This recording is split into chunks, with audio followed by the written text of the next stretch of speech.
Hey everybody, Shane Presley here, Rock Paper Podcast, to tell you about my friend's music record shop.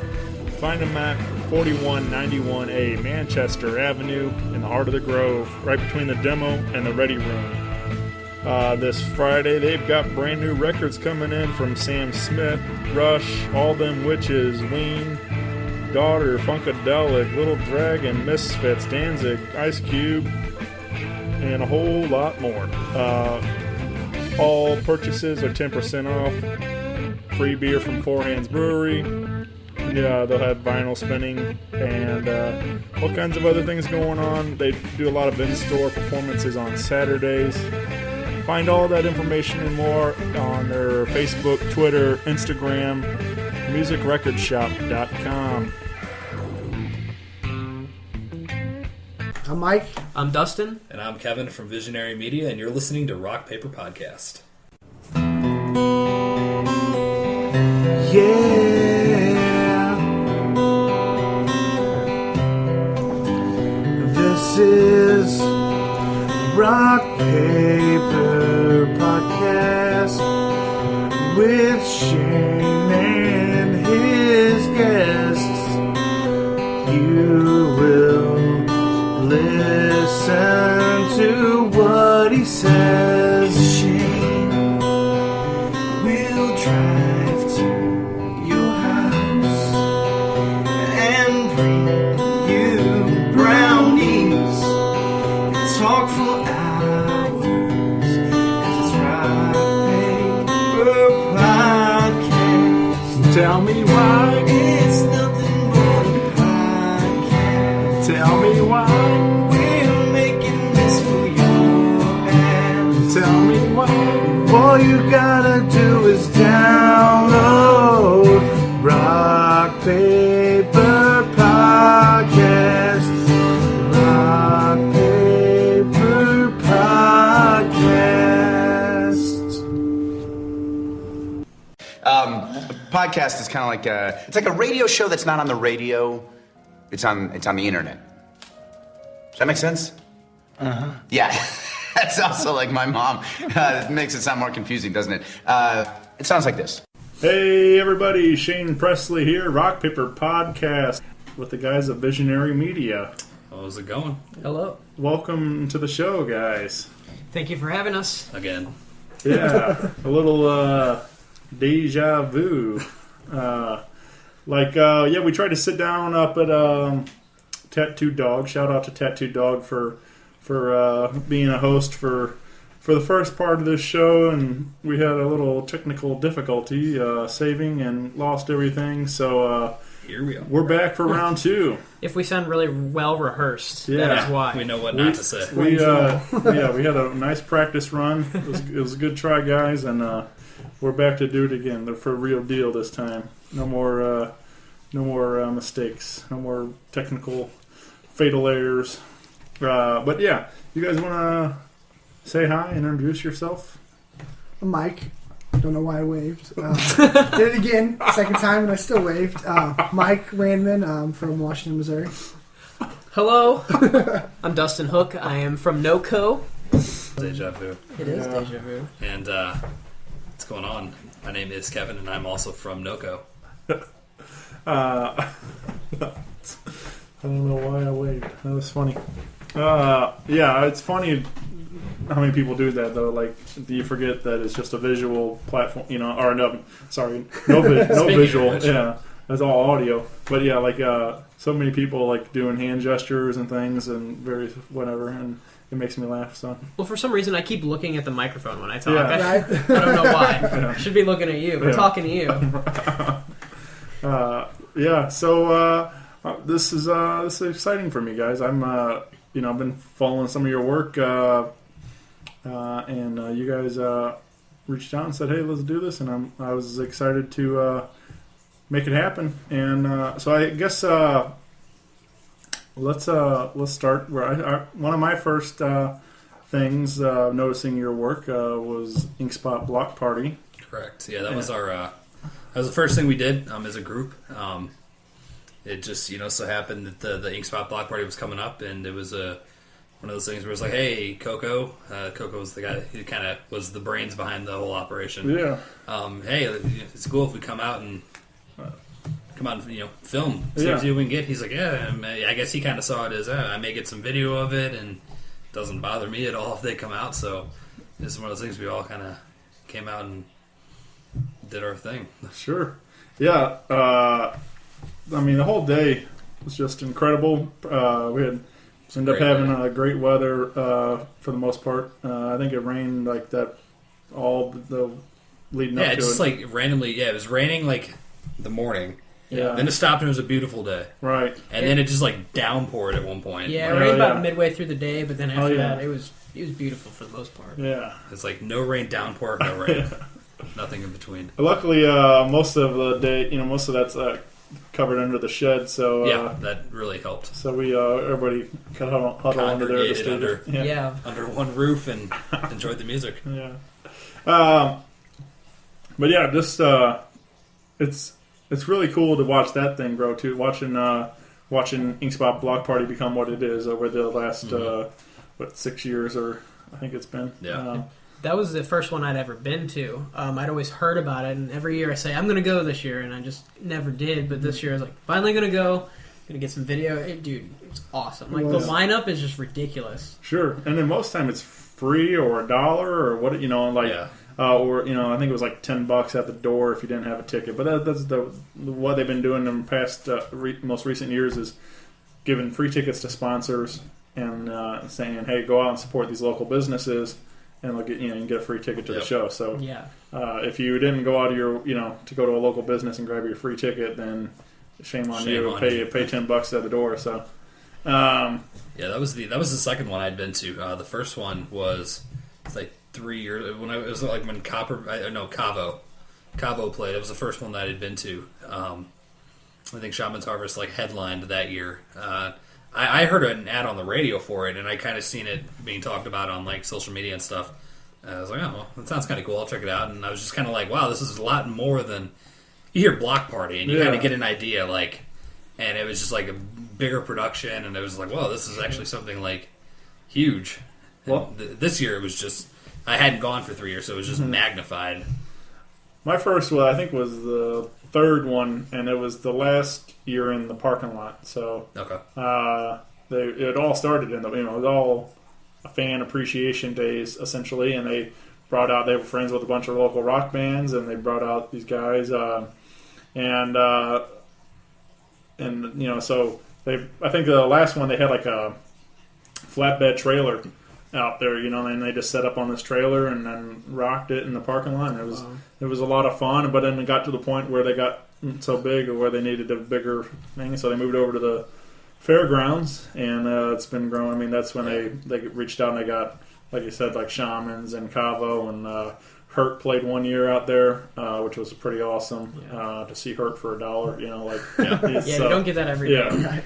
Along with 20 other bands, right? So it's an incredible value. Yeah, for music. Sure. It's such a good experience for some of like the bands that play earlier in the day. Some of the newer local bands, they get all this exposure because people show up early. They want to see a full day of local bands. It's just, it's good in every sense. Well, that's another part of it too. Is that like you watch the lineup? I've been following for years now, going out there and everything else, but Fivefold was like one of the early openers a couple of years back, and now they were played right before Story of the Year and stuff. So like, it's crazy to think that those guys have grown to where they are putting their name right up there at the top of the list with the rest of those guys. So stuff like that. They're Hollow Point Heroes. They've been doing a bunch of those, and it's just so the whole festival has grown, but along with that, the bands have grown to create a demand for the following like that. And exactly. It's a great event for basically everybody involved. I mean, it supports local businesses, it supports the local artists, it supports basically everything. Yeah, it's a total community event, man. It's nice to see Big Dave and Robbie and all of that, Coco and all of them heading up that operation and making all that happen. It's a wonderful thing for our definitely area. But yeah, you guys shot some killer video out there. There's a lot of stuff. I started seeing some of the Fivefold and Story of the Year videos being shared around on Facebook and things, and some of the pictures and stuff. And we kind of talked, but that Shaman's Harvest, you guys sent me that. Oh, the picture with the sticker. You got a. I was fortunate enough to record with those dudes like right before they took the stage, and they slapped my sticker right on the guitar, and it was just that was awesome. I mean, I love those guys, but then to see them actually support, and actually it's part of the community feel of the whole thing. A little bit of product placement. Yeah, right. Awesome. Yeah. So then they're out there in front of like 10,000 people with my sticker on their guitar, and I didn't even notice that we had that picture either until you sent us an email like, "Hey, can we get a copy of that?" And I was like, "Sure, why not?" Yeah, sure. There you go. Yeah, that was a very cool moment for me. Just because I guess I got to start getting used to it. The things are starting to grow, but I still think of this as some little goofy thing and stuff. But to see guys like Nathan Hunt rocking a sticker on his guitar, that was a pretty cool moment. Just to get his endorsement and stuff, and then of course all the rest of these guys I've been able to hang with. It's pretty awesome to be a part of it and watch this show grow, and along with all the other stuff too. So we need a cough button on this podcast. I'm sorry, guys. Delete. Fighting cut. Yeah. We've kind of been in the same boat though as you. Like we're kind of watching this thing grow to like it seems like everything we do, we're like, wow, we're already doing this thing. It's because like the block party was the first thing we ever did, and like we were looking at each other all day, like this is really awesome. Like, how do we get here? Like, how are we doing? Like Story of the Year, been my favorite band since I was 14 years old, and here I am videoing them. It's like it was just like kind of surreal. It was really overwhelming. Yeah, we talked like with the progression of things was like, okay, well the first thing we actually ever filmed was our buddies in We the Victim. There was like a local hardcore band. They played at Cicero's, and it was like, hey guys, let's come out and film you guys for free just to kind of get you guys something and kind of see what we can do. So it went from that. The next show was Story of the Year. Then the next show was 4 Years Strong. Their management was their manager was extremely cool. Like that dude, like I emailed him and he's like, yeah man, come on out. Like and hung out for part of the day and filmed 4 Years Strong at their show, and he loved the videos and appreciated all of it. So it's kind of like local band and then like national band, and it just kind of like, oh, this kind of took off rather fast. Yeah, and we really don't know what we're doing. Like we didn't. I mean, we're learning as we go. Yeah, and like I'm sure you're in the same boat. Like it's just like, oh, I'm just going to do this for fun, and then you start doing it, and you're like, oh man, it's catching up to you. And, right. Yeah, I mean, I believe that's the key to it, man. Like getting out there, diving into it, taking a chance, trying something new. Like I said, when I started this show, I didn't know anything about podcasting. I was a fan of the form, and I bought a mic, had a laptop, and started recording. And and 160 something episodes later, here I am hanging with you dudes. And but it's just you start to learn. You do enough hours of it, you're going to get better, and you learn from your mistakes, and you critique yourself and stuff. So it's I'm sure if you guys went back and look at that We the Victim video, you probably things you wish you did better than, and you were learning from all the time and stuff. Yeah, different angles and stuff. The stuff we do now that's just like, okay, the first time we did it, we were just kind of like, all right, you stand here, you stand here, you stand here, and let's all record now and make sure we all at least record the same song. Yeah. So we don't have 3 different songs recorded. But and then it just progressed to like, okay, how can we take the stage at the particular venue that we're at and kind of use that to capture the performance as best as we can. Like some venues have the limitations with how you side stage, backstage, your different access to like the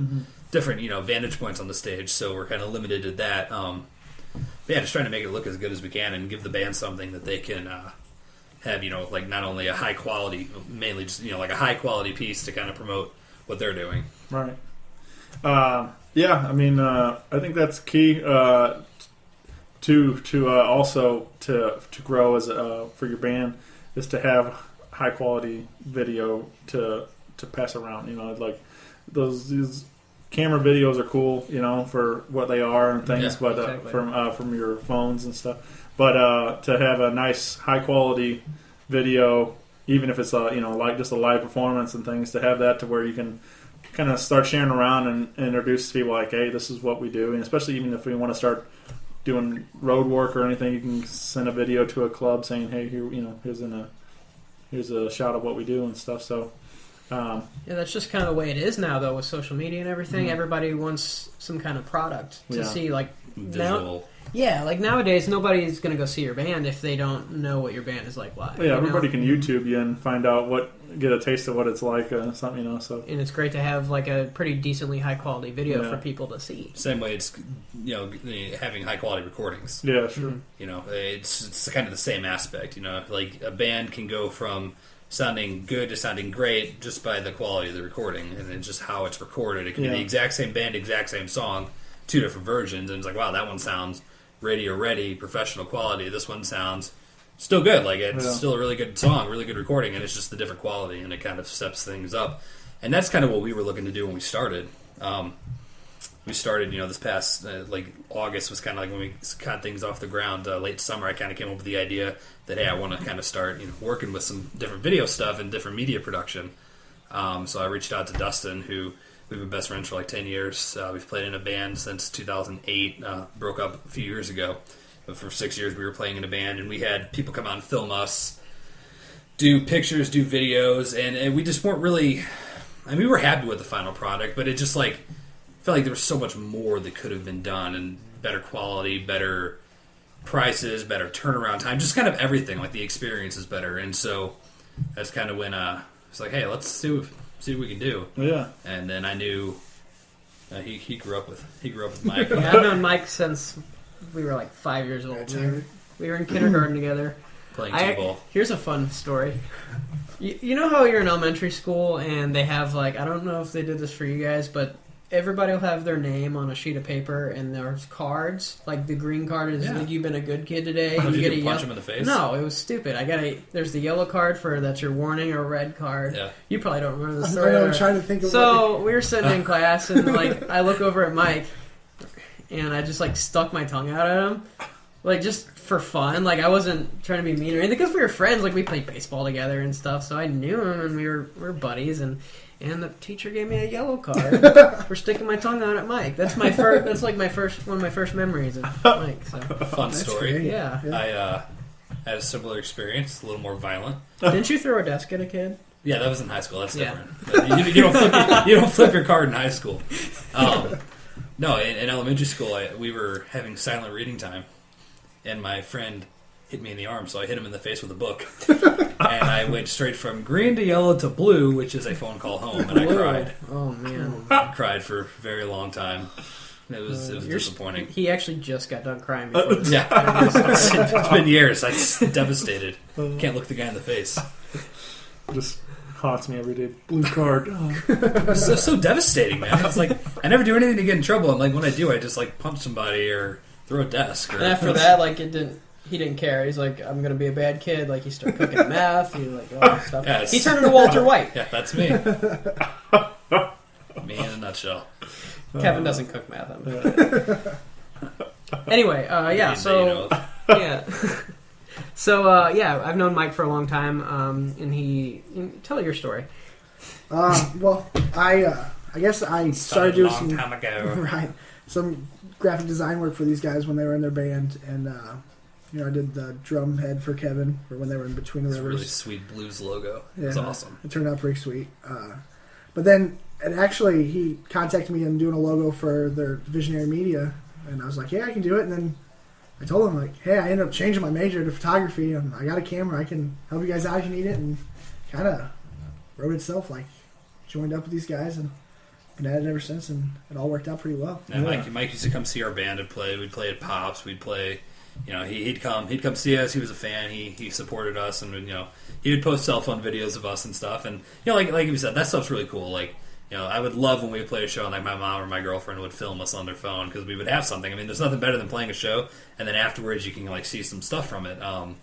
Actually, it's our farewell show. We had so many people there, and there's no videos from our farewell show. There's a 2-minute video of a Bruno Mars cover, yeah. Half of it, half of the song. And we weren't even going to play it, so it sounds terrible. So it's just but yeah, I mean, so yeah, he would come out and help us and film us on some things, and like I said, he did some graphic design stuff. for us. And so I'd kind of known him through that. That's how I met him, was through the band. He already knew Dustin. And when he said that he had that experience and that background, I was like, yeah, that's something that, photography, and like he's helping us kind of learn more about photography as well. Because, like I said, he's a photography major. He's got the graphic design background. Dustin and I are more video and kind of audio based, and so it kind of collaborates well and kind of teaching each other as we go. Yeah, he's been a very vital role in this, because the first thing we released was all those pictures from the Ink Spot show, and all the bands used those pictures, and blew up. Yeah, it was really cool. Guys from Story were sharing them, Fivefold was using them, all these bands, and that was kind of the launching pad to for people to be like, oh, these pictures are really awesome. Check out the videos too. So we don't want to limit ourselves to just videos. We want to incorporate photography, graphic design, whatever. Yeah, I mean, my overarching goal is I would like to eventually become a full-fledged production house. Yeah. Radio commercials, TV commercials, promotional photography, wedding photography, senior portraits, anything, any graphic design, any kind of media production that needs to be done. I would like to be able to offer that. And using our different skills, I think we can eventually get to that point to where we can just kind of, whatever you need, we can do. Yeah, definitely. You guys have already started to branch out a bit. You shot your first music video recently, right? Correct. With Dom Thomas. He's a great guy. Yeah. Mm-hmm. Yeah, he's the man. Yeah, Dom, he went to college with my girlfriend down at SEMO, and SEMO? He's he does jazz stuff. Yeah. And not jazz music, jazz stuff. Jazz stuff. It's its own genre. But I saw him. Artiste. He's an artiste. I saw him play a show at this place next to the Fox, probably a month or two ago, and the whole time I was sitting there, I was like, "This is really awesome. We should do some video for him." That's always in my mind now. It's just kind of a go-to thing. How can I? Fun fact. Hold on. Pause. Back when we were getting ready to record 4 Years Strong, I had they just released their new album at that point, so they were touring in support of it. And I sent these guys a video, and I said, "Hey, this is a really cool song," or "Hey, check this out, this is really awesome." And so later on, I called Dustin. I was like, "Hey, did you check that?" I said, "Yeah, the video looks great." No, I meant the song. His mind had just kind of switched to looking at how everything is filmed and framing and effects and how they film stuff. So he didn't even listen to the song. He didn't care less about the song. That wasn't what I was trying to get you to do. How my mind has shifted from a few years ago. But so I was I'm gonna hit him up and see if he wants a video. And we talked, and he was like, "Yeah, I'm interested in doing a music video actually." And so we kind of collaborated. We talked a little bit. Well, talk about the reason why he was wanting to have something. Yeah, well, he actually just moved to LA. Yesterday was when he got there. So we actually had a really big time crunch to get this video done, because it was mid-December, and we're okay, let's do this music video, and we did it in one day, and half a day really. Right. Yeah, and we had half a day. Mike stuck around to film some other stuff later in the day because we both had to go to work. So, but yeah, so he moved to LA, so he's well, I'm gonna need some kind of stuff to show people who I am, what I'm about. You need something tangible that people can look at. Yeah, and he had this really cool concept for a video. It's based around the Fox Theater. His life dream is to play the Fox, and it just happens he works there, so he kind of incorporated that into it, and that's kind of what the song is about. Yeah, if you watch the video, the whole message is kind of my dream is to play at the Fox. So it's kind of the whole song is my dream, to play at the Fox, and the video is kind of following him walking to the Fox, right. And then we know that he works there, kind of but the person watching doesn't know that he works there. And he's finally at the Fox, and then he puts on his name tag for work, and it's oh, he works there. I get it. And then, but it's still his overarching goal is to one day to perform at the place, right? Like that. Yeah, and so we never done a music video before. We've only done live stuff, so we just kind of dove in head first, and we're let's just do it. And we kind of we started early in the morning, 7:30, and we just started shooting. And we're hey, this is a cool idea. Let's do this. Let's do that. And it all came together really well, and we were really proud of it. We did not expect it to turn out the way it did. Yeah, no, it looks great. It's a great song too, and that helps. Yeah, sure. Yeah. But it's fun. I think it ultimately, having a song like that where it says you got a lot of visual imagery in the song. We're talking about the fox and things that obviously lends to being able to record. Do you want to fix that? No. Oh. We're good. All right. It died. Because we can pause this. No, we are golden. All right. But being able to have that imagery and stuff, being able to record right in front of the fox and tie it all in and stuff. I think there's a lot of that that helps make the video that much better and stuff. Yep. To where if you just listen to the song, you can already start painting a picture in your mind of what you want to do, where you want to go with it, and everything else. So. Yeah, I mean, it did kind of write itself. It's kind of like because they had a production meeting with him. About like what he was looking for, and I had to work so I couldn't make it. But just from the notes, it was just kind of like the song. Kind of, you have to listen to the song to understand what he's wanting, and because it makes sense once you hear what the song's about. So, yeah, he has such a creative, cool mind that it's like it was really good to work with him. He had all these great ideas. All day. Yeah, man, he's always happy. He's always in good mood. He's a good guy. Yeah. And then you also, I saw some video. You guys did even a comedy show recently too. Yeah, right? Yeah, that was our buddy Mike Stricker. He's a comedian out of Chicago. He was coming to town with Preston Lacey of Jackass, and then Preston Lacey's tour manager Tom Garland. He was like kind of like the middle act. So Mike opened, and then it was Tom, and then it was Preston Lacey, and. We were going to go to the show, and it was like, hey, why don't we see if he wants something, again, just to promote his comedy, because he has different things out there already. I mean, I don't know exactly what all he has out there. Yeah, but I think he used that video to submit to some comedy festivals. And that's what he was looking for, just like, again, something that people can see what they have to offer, because saying, hey, I'm a comic, I've played here, okay, cool, like, what do you sound like, what's your stage presence like, what do you look like? Sure. That's something big, so yeah, he used that for that, and then we also got to film Tom Garland, who, again, is Preston Lacey's tour manager. And so then he shared that and shared it to his people and his followers. And, I mean, it's just cool to be associated with stuff like that. I think we took some pictures, and, like, that's still his, like, Facebook profile picture is our shot. And nice. I mean, so anybody who sees that just sees our name, our logo. And, right, yeah, you got your watermark on it or whatever. Yep. Yeah, your logo right there. Yeah, it's with anything. Just get your name out there. Yeah. Just in whatever way you can. We don't want to, like we said earlier, we don't want to limit ourselves to just doing local bands. Like, if you're a comedian, yeah, we'll record your show if you want, or whatever you do. We'll try to help you out. How was the show? How's Preston as a stand-up? It was really good. And it wasn't so much stand-up as it was just him storytelling. Yeah. It was funny as hell. I didn't know that he was from Joplin. nearby. Yeah, he's from Joplin, so that was yeah, pretty cool. I didn't know that before. Like, I went there, so he kind of like I think he had some family and friends or some friends or whatever in the audience. So it's almost like a hometown show of some kind. I mean, there's only probably about 30, 40 people there. So I mean, it was real it was really small, real intimate. Just like almost like you were one-on-one with him. It wasn't like you're in a big auditorium or anything. It was pretty cool. We went out we hung out with him after. At least I did. I don't know if you guys did. No. Yeah, we hung out. We're responsible adults. I know. I wasn't. Did you take part in Tequila Stuntman? I did not take part in Tequila Stuntman, which is a fun stunt that they do on stage. Yeah, I've heard about this. Friend Jeremy can tell us about that though. Jeremy did it. Yes, there's video of it, which we did not shoot. But yeah. It's I don't even know what the process is. I just know like they put like salt in their eyes or squirt a lime or I don't know. Snorting Tabasco and it just sounds like everything I would never want to do. Did you get like punched in the face or something like that, or I think it was the stomach or something? There was no punching in the face. I thought it was none of that. I thought there was some kind of physical thing too. I think was it Tabasco in the eye? It was. I don't know. I think it was lime juice in the eye. Take the shot, snort. The salt and Tabasco sauce.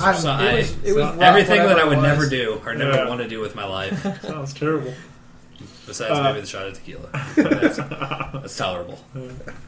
I've seen a couple of guys like Preston Lacey kind of level, where they're not traditional stand-ups. I saw Chris Kattan recently at the Funny Bone and.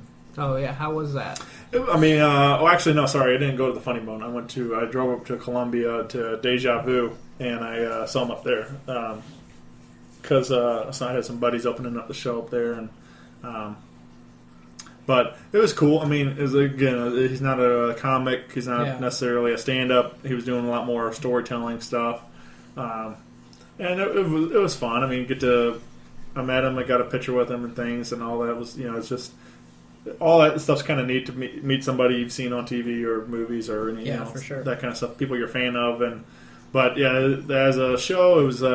There was, some weak moments. You can tell he was not as comfortable there as if he were acting or something like that. Right. But and I think he opened the show with something like doing the head bob, Night of the Roxbury, and he's like, all right, we got that out of the way, and kind of thing. So you can tell he's, I don't know, it's just it's a weird level to be at, to where people know you for that thing and they want to talk, they want you to do that or they want you to talk about it or whatever. It's like. So everywhere he goes, he probably has to do. People want him to do the Night of the Roxbury, and exactly. So I don't know. You get sick of it after a while, so you just kind of embrace it. And you're like, okay, right. It's like the band with the one hit, but they have 15 other albums, but everybody wants to hear that one song for 40 years. And I mean, I can't imagine this every night for years and years and years. Just, I'm so sick of the song.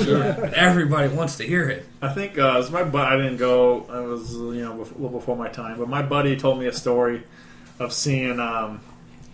This is late '90s or whatever it was, but Deep Blue Something came to town. I think they were playing at. The Mississippi Nights or something, maybe Creepy Crawl or something. Even before, I don't know. Gotcha. Smaller venue and things. Anyway, they were playing there. This is right when all that Deep Blue Something had the hit Breakfast at Tiffany's. Oh, okay. And they apparently must have hated the song, or the guy. They were so sick of playing it or whatever it was, but they were like.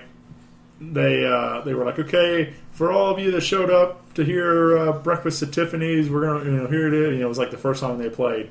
So they play it, and then the whole room left. Everybody, according to my buddy, apparently everybody left. All right, that's all we showed up for was that song, and we'll see you later. So, but yeah, I mean, I've heard a lot of stories, similar things where bands just completely resent the big hit and things. They just there's the band Extreme. They have More Than Words. Yeah. And apparently, they're pretty heavy, other than More Than Words. And everybody. Well, I mean, their name was Extreme. Yeah. Right. Yeah. But everybody wanted to hear More Than Words. That was the hit. So, I like Sugar Ray's approach though. They hit with Fly. They were pretty heavy before Fly came out. The whole rest of their stuff is. On that Florida album is pretty heavy rock, and then Fly hits, becomes a single, and they were like, all right, we'll just make the whole next record sound like Fly, and then but I like that they call it the album was 1459. They were, they knew their 15 minutes of fame was almost up, so it was they were fully aware that they were just trying to get paid and make it as long as they can, and. It worked. But Mark McGrath still shows up here and there every once in a while, so he's doing okay. Actually, I tweeted at him the other day. Oh, really? Yeah, and he wrote back. It was really cool. Maybe he's not doing that much. He does a show. He hosts a show on 90s on 9 on Sirius XM. Oh, okay. Mark McGrath. It's called Mark McGrath's 120, and he kind of pairs songs together in a theme kind of thing. And anyway, so he wrote on. He said on the show, "Hey, tweet me, let me know what you think of the show, what criticism or whatever, and so I was like, I'm hanging out. I was like, all right, cool, whatever, all right, So I said, hey, Mark, I'm loving the show or something like that, and he's like, hey, thanks, Shane, or thanks, bro, or something like, and it was just, and he, said thanks for listening, and also I'm glad you're enjoying it, but. So I don't know. That's the cool thing about Twitter. Isn't it crazy? Yeah. Isn't it crazy that you can do that? Right. If you would have said 10 years ago or 15 years ago, you can talk to whatever celebrity. Yeah. Just so easily like that. It's crazy. Sure. On my Snap, I'm following Jared Leto on Snapchat. And, every night it's just a picture of his face. And he didn't send it directly to me, but he may as well have. I'm sitting there there's Jared Leto, right there. Here, Kevin, this is for you. I mean, he might. If you're listening, please do it. He does listen to this podcast. I'm sure he does. Oh, yeah. Everybody should. Big fan. It's great stuff. It's crazy though. This is what you could do with Sure. technology now, and just some celebrities probably shouldn't be allowed to have social media, but Yeah. it's a thing and it happens, and that's what it is. Yeah. It is a very powerful tool, but in the wrong hands, it can be quite dangerous. Yes, Yes. very much so. So So you guys, let's throw all this out there. Make sure, since we're talking about the Twitter, but you guys have a Twitter account. You have your Instagram, Facebook, YouTube, and all those. All the above. I think that about covers it. Yeah. So get out your smartphone, your space phone, and We'll wait. Yeah. We'll wait for you. Pause. Okay. Great. Thanks.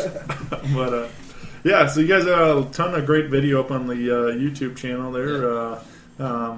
Most recently, I think was the Fivefold release show, right? Yeah. I think so. I think that was the most recent thing we've put up. Yeah, me and Mike were out at the Fivefold show, just kind of getting some footage of the whole night, and we Kevin here put together the little video of the little recap. the little recap of the little show. Yeah. Was that did that come through from Coco and the Block Party then, or did you guys just going to show up as fans, or?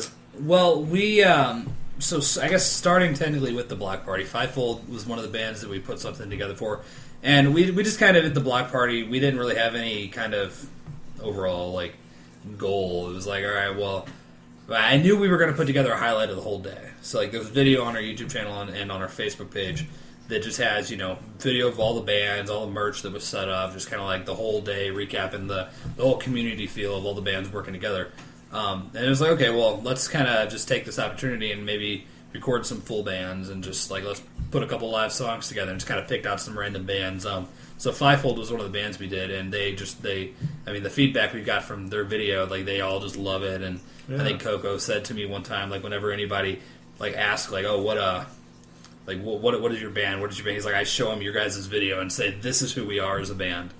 And like that means a lot to us. Sure. And like that's kind of like what we're wanting to do too, just to give people, an idea to say, hey, this is who we are as a band.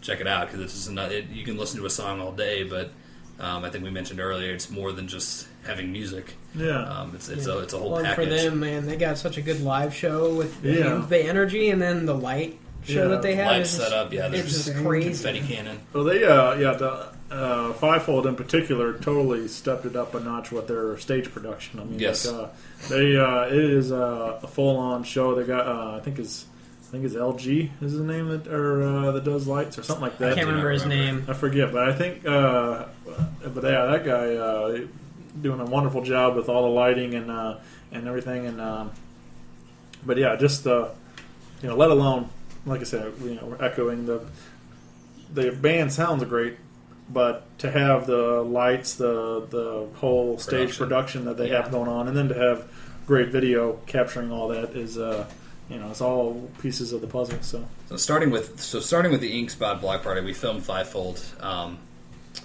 and they all really liked the video. So the idea kind of came up to, hey, let's put together. And it was really like the project didn't have a lot of structure. It was like, let's do something. Like we want to document the next couple of months, because they were in the process of writing their album, Open Letter, which is awesome. Everybody should have it and buy it and support them. Plug.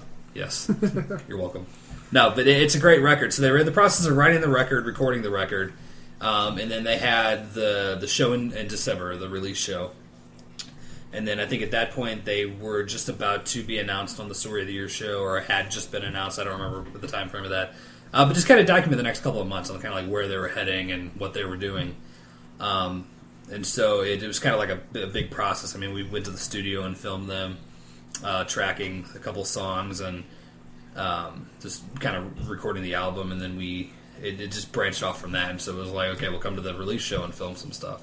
I couldn't make the release show because I had to work, so otherwise we probably would have had some full stuff from that too. With two guys, it's kind of hard to really get enough to make it worthwhile. I still think you guys. I mean, what do you? I mean, there's still some great video for. Yeah, what you I guys, thought the stuff turned out great. I was pretty excited how it all ended up. Yeah, recaps the whole night. We wanted to get the other bands over there too because they were awesome. Well, Ashley and Isaiah James and New Lingo. Yeah. Those were all really good bands. So we want to get them some airtime on the Visionary Media YouTube page. There you go. Isaiah's. I recorded with Isaiah when he opened up the Firebird show for Maiden Waves was there, and Lori's Puppets, Okay. and Odom. Maybe somebody else. Pretty stacked lineup. On Yeah, that one, too. great. That's like mini Ink Spot Block Party. Yeah, great local bill. But Isaiah came in town to play that show, and it was actually I think one of their maybe the debut of Isaiah James and the Chains. We'd all been following for a while, a Show Baby, when they'd come through and play Fivefold shows, and I was a big fan of become buddies with those guys, but they were starting a new project, and I got to record with Isaiah that night at Snarf's Sandwiches over on right off of 40 and I forget what that street. Anyway, but yeah, it was fun. It's right next to the old Del Taco. Where that was at. Now it's a Starbucks. Yeah, the Chipotle Starbucks. Yeah. So Chipotle Starbucks. It's there. like every white girl's there dream. by off of Grand. Yeah, Grand. There it is. I was trying to. Once you said you could have said the spaceship building. Yeah, I was going. That was my next. Well, I thought you meant like a. They had the Pizza Hut Taco Bell combos. I thought you meant it's like you go there and you can order Starbucks or Chipotle. No, it's not quite like that, but it might as well. There's two separate buildings in one. I got what you're saying now, but I was like, what? I've never heard of that combination before. Yeah, I don't. That could be a dangerous combination. It very well could be. Yeah. But I recorded with Isaiah that night, and it was pretty awesome to get him on the show, and then of course to see him like 2 weeks later come back to town and rock that Fivefold show, and that band, they're taking off. They're gonna definitely make some noise here, and they're really great, and they got a really good sound, and they actually kind of remind me a little bit of like Shaman's Harvest that we talked about earlier. They kind of got that same southern rock grit and stuff, and be excited to see what happens with them. And like I said, in version 1.0 of this podcast, there was just so many people, so many friends at the Fivefold release show. Pretty much everybody I ever knew from any local band was there. Yeah, and it was just a good time. And everybody I saw that I knew, they were like, "Dude, are you listening to this?" Like when Isaiah James was playing, I was like, "Yeah, man, this is awesome." Everybody was stoked on it. Everybody was stoked on it. I was stoked on it. I can't wait to hear what they do. It was cool being. I was ready. I was fully aware of what they were capable of. Being that I lived, 2 weeks before, so I'm up front. I'm ready to rock, and then it was pretty exciting to watch people start to notice. It's kind of like popcorn kind of thing. People just start, what's going on? Everybody turns, and people just start growing closer to the stage and stuff. So it was a pretty cool experience. But yeah, those guys really great, and Ashlyn and. New Lingo. I just had Joe on the show of New Lingo, and that was a lot of fun to talk to him for a little bit. Cool. Hopefully, get New Lingo and Ashlyn on the show to do they're both doing some good stuff. Proper episode soon. Yeah. Joe wrote on my Facebook today. Actually, he wanted to know if Visionary Media would do like a nude calendar of new lingo. And you know what? I mean, I think we could manage that. We talked about branching out. Yeah, we're trying to branch out. Mike, you're the photography whiz, so I mean, hey, Joe, if you're listening, we got you. Let's do this. I like it. Look no further. I think it's definitely an idea that can. Yeah, I mean, if you guys can corner in on the nude band calendars. It's not a very big market. That we are united. Local calendar. That's actually a cool idea. Yeah, we could probably actually. The We Are United local band calendar. Trademark. Yeah. But yeah, so Coco, are you listening? We have ideas for we you. have ideas. Text me. No, so yeah, the whole Fivefold thing though. So yeah, they went out there, and it's kind of like a culmination of this like project that we're working on with Fivefold. It's a secret. I mean, It's not. A secret. it's. I mean, we're just filming them for the next couple of months, and we're gonna put something out. They're gonna have something cool for everybody and all the fans to, kind of give an inside look at kind of what they've been doing. Everybody sees like the shows, everybody hears the album, but they never see like a lot of people don't get to see the band not performing, like kind of out of their element, just kind of like who they really are. Yeah, because we got a lot of just footage of them just being themselves at band practice or in the studio or whatever. Right, And and it's They're a me bunch as of nuts. So. for sure. Me as a music fan, I mean, I've always enjoyed seeing like that behind the scenes stuff. So I'm sure The everybody's gonna. documentaries are the best things. Yeah. I'm right there with you guys. This is exactly what I want to capture with doing this show. The same thing is like, I want people to kind of drop the guard. We're not just I'm not questioning an answer. We started here. We do this, whatever. Have the spiel, the rehearsed answers and things. I want people to kind of get the character of the bands and get to meet through the show to kind of get to know who these people are making the music and doing these things, and more than just hey, here's our song. And a lot of these guys, you go on radio and stuff, you kind of got it. They want that sound bite. You got to be in and out in a couple minutes. You got to get all the information out there. And I like to do the show, run around like an hour or so and let it breathe a little bit and kind of expand on some of these stories and just have fun with it and just have a good time. And so hopefully that's my goal is coming through and trying to do the same thing, trying to show another side of the bands and these people making the music and stuff. And we don't really have that, especially in the local scene. There's not really anybody doing anything like that. And I think we kind of have a common goal like that you do. You know, we're trying to just help better the local music scene because it's so much better than it was just a few years ago when we were in a band, when me and Kevin were in a band. There's so many good things happening, and I'm kind of jealous of all these bands right now because they're getting there's a lot of cool things going on. And when we were in a band, there was so much competition. It felt like it was just like us against them, and nobody was working together. And it just felt like it was just always kind of. It just felt like we were all working against each other, and nobody was going anywhere. It was kind of like And I feel like now bands are starting to kind of work together with Coco's We Are United and kind of help bands, kind of all work towards a common goal, just improving the scene. It's not nobody's in it for themselves; they're all in it together, and it's kind of getting back to that now. Yeah, definitely. It is very exciting times to be involved in St. Louis music and the greater St. Louis area and everything. We got we got bands coming in.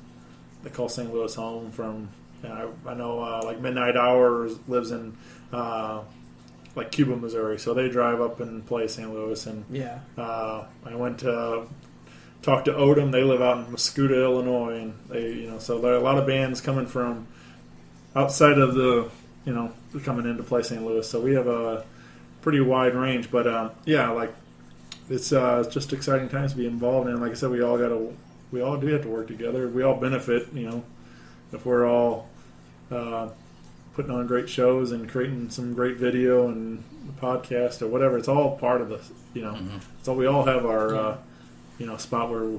So hopefully, the year 2016, I think, is going to be a awesome year for St. Louis music. So that's gonna be great. Yeah. It's definitely looking that way. Yeah. So what do you? I mean, so we're working with Fivefold, but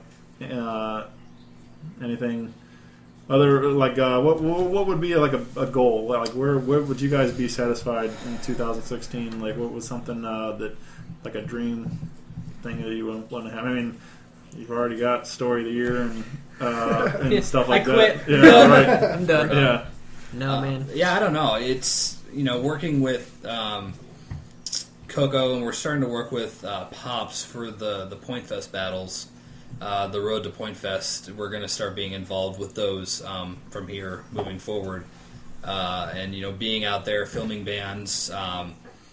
I think all the bands are going to be made aware that we're going to be out there if they want a full song put together, or pictures of their set, or just any kind of professional quality stuff done of them.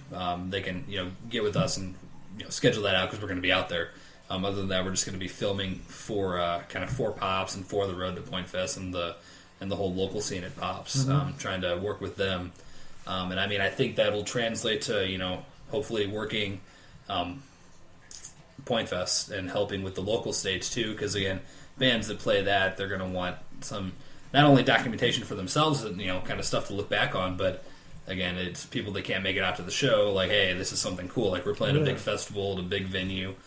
And then I was talking to these guys, and I mentioned it in podcast 1.0 that I would like to try to set up some kind of backstage interview process where the bands kind of come in, 5 minutes, sit down with somebody who's just kind of interviewing the bands, and more of a hey guys, what's it like to be out here?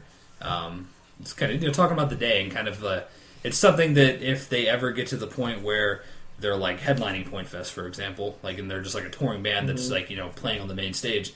Well, they do that backstage with the radio stations and stuff. They'll sit with a backdrop and a nice formal interview, and kind of get them that experience before they can get to that point. And I think it'd be something cool to add to the local stage to make it not seem so local in a sense. Make it seem more professional. I don't know who did it, but it's about the only time I remember it being done. But there was a similar kind of idea. I mean, not to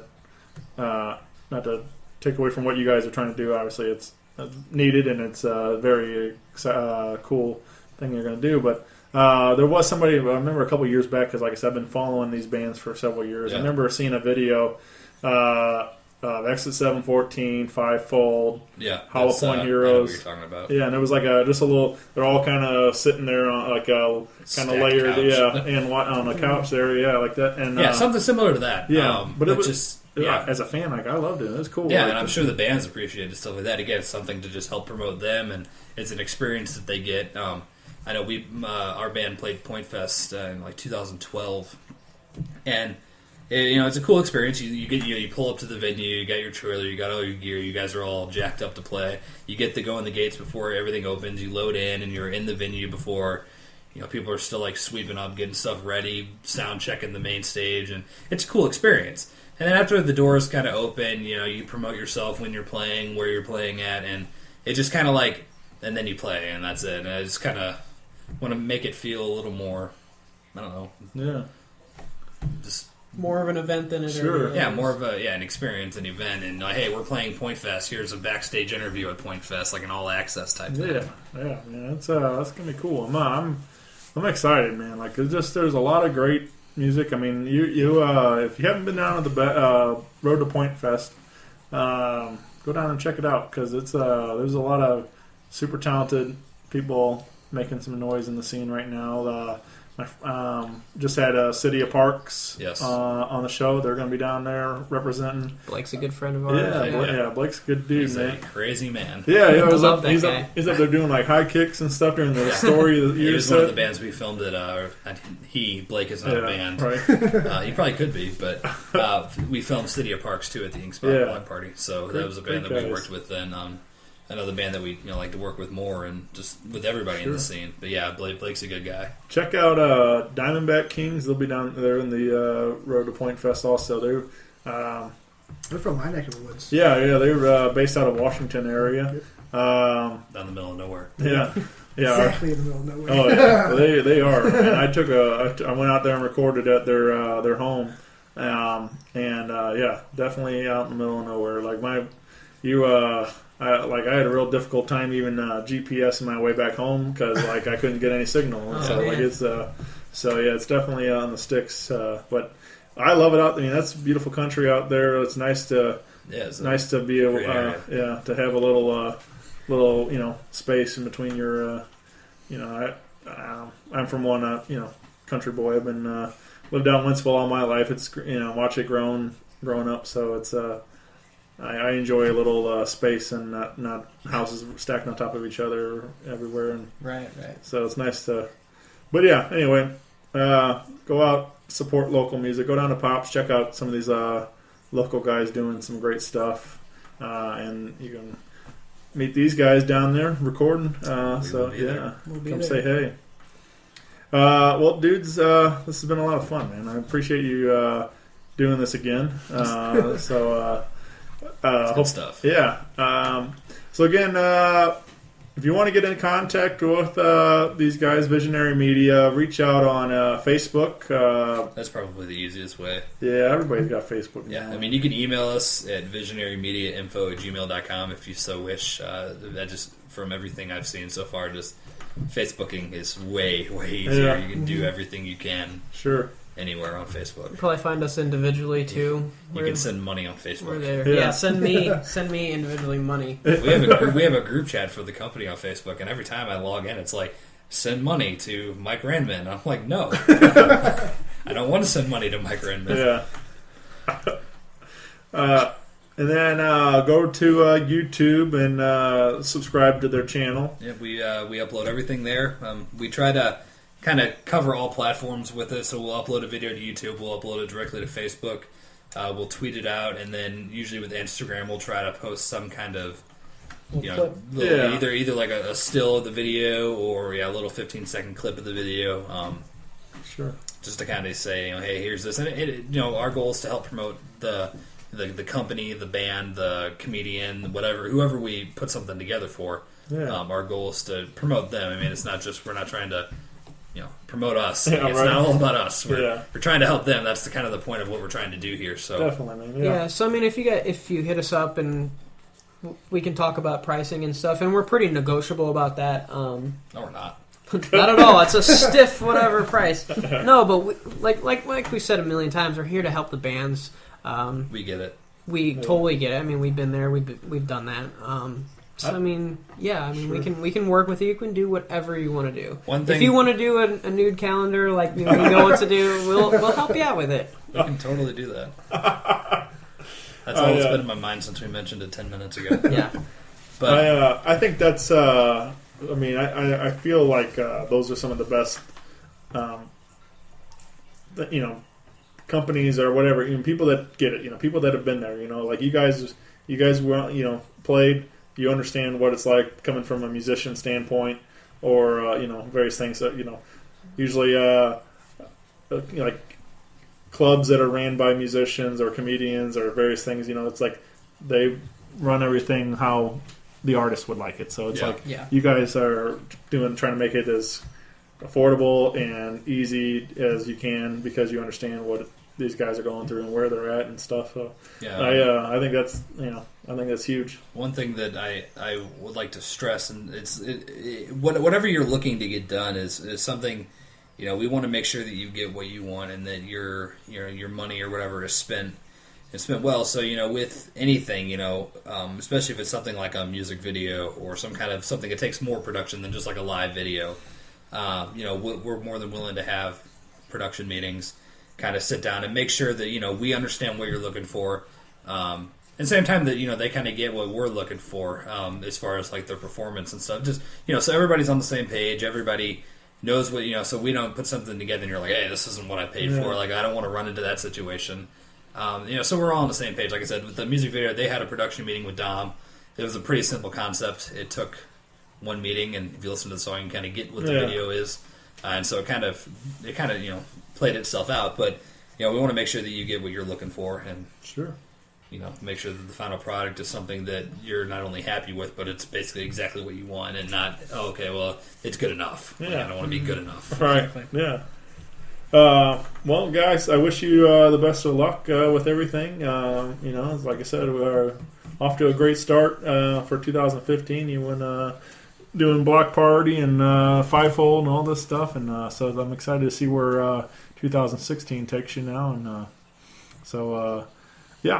I'll be happy to share all the videos and spread the good word. So we appreciate everything you do for the scene and helping the local business and community, and you do a lot for the scene. So everybody appreciates that. Oh, thanks, man. Yeah, I'm having a great time doing it. I really enjoy everything that's been going on right now, from the show to everything else. So it's exciting for me. So but yeah, I think that's the key, man. Just love what you do. You know, be happy. If you're not happy doing what you're doing, go change it, make it. There's no point. It's the key to life, man. Right. There is no point.